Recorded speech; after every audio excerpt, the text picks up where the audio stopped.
I'm Kajal, welcome in my YouTube channel पढ़ाई। Friends, आज हम जिस टॉपिक पे डिस्कस करने वाले हैं वो है वर्क एंड टाइम। आज हम कार्य और समय से बेस्ड क्वेश्चंस के बारे में पढ़ेंगे। बहुत सारे कॉम्पिटिटिव एग्जाम में वर्क एंड टाइम पे बेस्ड कम से कम 2 या 3 क्वेश्चंस आते ही हैं और अक्सर स्टूडेंट्स इस तरह के सवाल को करने में गलती कर जाते हैं। तो आज हम समझेंगे कि वर्क एंड टाइम पे बेस्ड क्वेश्चन को हम कैसे इजीली और एक्यूरेट सॉल्व कर सकते हैं। तो चलिए शुरू करते हैं हमारी आज की class which is based on work and time. Okay, तो शुरू करते हैं। फ्रेंड्स, जब भी वर्क एंड टाइम के क्वेश्चंस की बात आती है तो क्वेश्चंस जिस तरह के होते हैं वो हम थोड़ा देख लेते हैं। जैसे कि इस तरह से क्वेश्चंस पूछे जाते हैं कि ए किसी काम को 5 दिन में कर सकता है, बी उसी काम को 7 दिन में कर सकता है, दोनों लोग अगर मिलकर उस काम को करें तो कितने दिन में कर सकते हैं। या क्वेश्चन इस तरह से बन सकता है कि 10 लोग एक काम को 12 दिन में कर सकते हैं तो 15 लोग उसी काम को कितने दिन में करेंगे। या क्वेश्चन इस तरह से भी बनते हैं जैसे 40 लोग किसी काम को 8 दिन में कर रहे हैं लेकिन बीच में कुछ पर्सन उसमें से मान लीजिए 10 लोग काम छोड़कर चले जाते हैं तो बाकी बचा हुआ काम वो पर्सन कितने दिन में कंप्लीट करेंगे। तो इस टाइप से क्वेश्चन इसमें पूछे जाते हैं। तो चलिए देखते हैं कि इस तरह के क्वेश्चन को हम कैसे सॉल्व कर सकते हैं। ओके, हमारे पास एक फॉर्मूला है, m होता है m1 into d1 into t1 upon w1 is equal to m2 into d2 into t2 upon w2। अब इसका मतलब क्या है ये हम समझ लेते हैं। m से होता है मैन यानी कि आदमी, जब भी ऐसे क्वेश्चन होते हैं उसमें आदमी करके ही क्वेश्चन किया जाता है।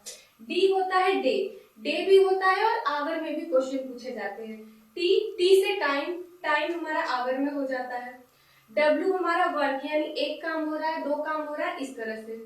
तो जब भी इस तरह के क्वेश्चन होते हैं कि वहां पे ये पूछा जाए कि 10 आदमी किसी काम को 12 घंटे के हिसाब से करते हैं तो एक काम कितने टाइम में कर लेते हैं, उसी तरह से 12 लोग कितने दिन में दूसरा उसी काम को कर पाएंगे, तो हम वहां पे ये फॉर्मूला यूज करते हैं। एक हम एग्जांपल देखते हैं। Okay, A can do a piece of work in 5 days. A किसी काम को 5 दिन में कर सकता है। Okay, how many days will he take to complete 3 work of the same time? ये कह रहा है कि जैसा वो एक काम 5 दिन में कर रहा है वैसा ही वो 3 काम कितने दिन में करेगा। ठीक है, तो इस क्वेश्चन को देखते हैं कि हम कैसे सॉल्व कर सकते हैं। इसके लिए एक फॉर्मूला है सिंपल सा हमारा, d1 upon W1 is equal to D2 upon W2। यहाँ पे फ्रेंड्स अगर D1 की बात करें तो जो भी हमारा फर्स्ट दिया हुआ है ये हमारा 5 डेज जो है ये हमारा क्या है, D1 है। और काम हमारा अभी क्या हो रहा है, अ पीस ऑफ वर्क यानी कि एक काम हो रहा है। तो ये हमारा अगर फॉर्मूले पे हम इसे रखें तो 5 अपॉन 1 हो जाता है is equal to D2।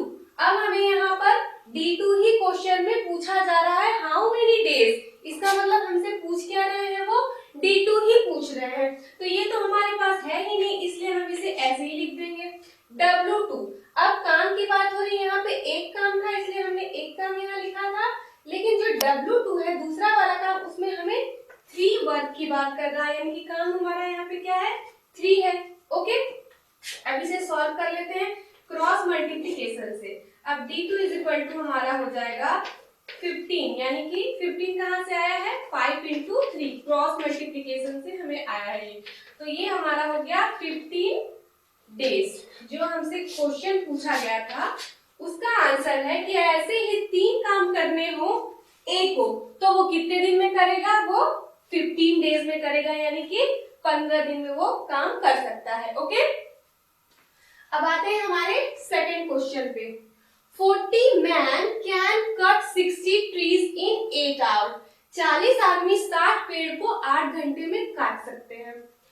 If 8 man leave the job, अगर 8 आदमी बीच में काम को छोड़कर चले जाते हैं, how many trees will be cut in 12 hour. अब ये पूछ रहा है कि 12 घंटे में कितने पेड़ काटे जा सकते हैं।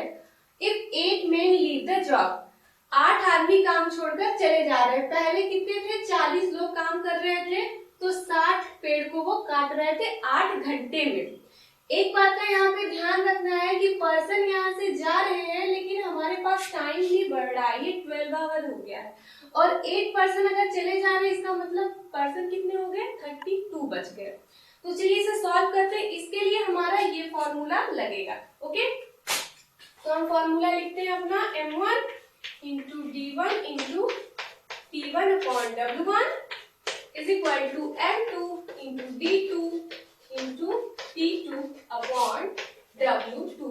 अब हम देखते हैं 40 हमारा यहाँ पे क्या है, m1 इंटू हमारे पास डेज नहीं है, आवर्स है यानी कि टाइम है, तो हम टाइम लिख लेते हैं 8 और वर्क हमारा यानी 60 पेड़ कट रहे हैं तो ये 60 हमारा वर्क होगा, w1 होगा।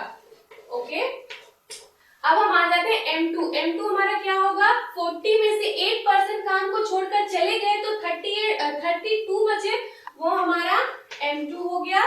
ओके, d2 हमारे पास कुछ है नहीं, टाइम हमारे पास आवर दिया है यहाँ पे 12 आवर। ओके, ये लिख लेते हैं और यही w2 हमें निकालना है जो हमारे पास नहीं है। ओके, क्रॉस मल्टीप्लिकेशन हम करेंगे जैसे हम क्वेश्चन को सॉल्व करते हैं, तो यहाँ पे क्या हो जाएगा, w2 इज इक्वल टू हो जाएगा 32 इंटू 12 इंटू 60 क्रॉस मल्टीप्लिकेशन से, और 40 इंटू 8 यहाँ नीचे आ जाएगा। अब हम इसको सॉल्व करेंगे, एक जीरो से एक जीरो हम काट सकते हैं।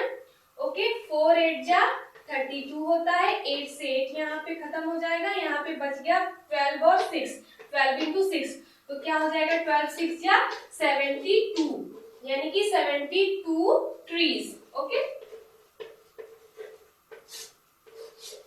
ये हमारा आंसर हमें मिल गया कि अगर 32 लोग 12 घंटे में पेड़ काटे तो कितने पेड़ काट सकते हैं, वो 72 ट्रीज को वो काट सकते हैं। ओके, तो हमने आज दो तरह के क्वेश्चंस देखे।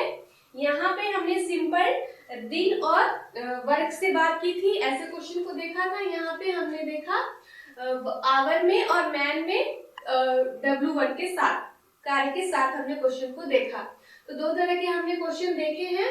ये हमारी पहली क्लास है वर्क एंड टाइम पे। इस पर हम जब अपनी दूसरी क्लास लेंगे तो उस पे और भी आपको डिफरेंट टाइप्स के वर्क एंड टाइम पे क्वेश्चंस आपको हम सॉल्व कराएंगे ताकि आपका ये कॉन्सेप्ट बिल्कुल अच्छे से क्लियर हो जाए। ओके, तो अगर हमारे वीडियोस आपको अच्छे लग रहे हैं और आपको हमारी ये क्लास और आज का वीडियो पसंद आए तो इसे लाइक करिए, शेयर करिए, कमेंट करिए और प्लीज इसे सब्सक्राइब करिए ताकि ऐसे ही वीडियोस आप आगे भी देख पाए। Okay, bye.